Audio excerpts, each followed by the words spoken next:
क्या आप कभी ऐसे कुएं के पास गए हैं जहां से लोग गए लेकिन वापस नहीं लौटे? गांव के इस कुएं के पास जो भी गया वो फिर कभी नहीं दिखा और जो दिखा वो इंसान नहीं था। अगर आपको मौका मिले तो क्या आप इस कुएं के पास जाना चाहोगे? कमेंट में जरूर बताइए। गांव बनगांव में एक पुराना कुआं था जिसे लोग श्रापित कुआं कहते थे। रामलाल काका कहते हैं कि कई साल पहले एक लड़की इस कुएं में गिर गई थी, लेकिन कुछ लोगों का मानना है कि वो मरी नहीं बल्कि कुछ और बन गई। लेकिन अर्जुन इन सब बातों पर यकीन नहीं करता था। उसे लगता था कि ये सब पुराने जमाने की बेकार बातें हैं। रामलाल काका ने बताया कि उनका बेटा विजय एक रात कुएं के पास गया था और फिर कभी नहीं लौटा, और 3 दिन पहले रघु भी गायब हो गया। आखिरी बार उसे इसी कुएं के पास देखा गया था। अगर आप अर्जुन की जगह होते तो क्या करते? इस रहस्य को सुलझाने जाते या डरकर पीछे हट जाते? कमेंट में जरूर बताएं। एक काली रात जब पूरा गांव सो रहा था, अर्जुन अकेले ही हाथ में टॉर्च लेकर कुएं के पास पहुंचा। अर्जुन ने धीरे धीरे कुएं के अंदर झांका, लेकिन अचानक उसकी टॉर्च बुझ गई और फिर कुएं के अंदर से धीमी डरावनी आवाज आती है, क्यों आया है? चले जा, नहीं तो तुझे भी ले जाऊंगी।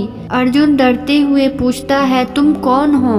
अचानक कुएं के अंदर से 2 चमकती लाल आंखें दिखती है। अर्जुन की रूह कांप उठी। उसे कुएं के अंदर से 2 लाल आंखें दिखी जो सीधा उसे घूर रही थी। अर्जुन भागने की कोशिश करता है, लेकिन उसके पैर जैसे जमीन से चिपक गए थे, वो हिल भी नहीं पा रहा था। फिर एक भयानक परछाई कुएं से बाहर निकलने लगी। अर्जुन की आंखें फटी की फटी रह गई। क्या ये कोई भूतनी थी या कोई और रहस्यमयी ताकत? परछाई तेजी से अर्जुन की तरफ बढ़ती है और उसकी आवाज गूंज उठती है, अब तेरा भी वही अंजाम होगा जो उन सबका हुआ था।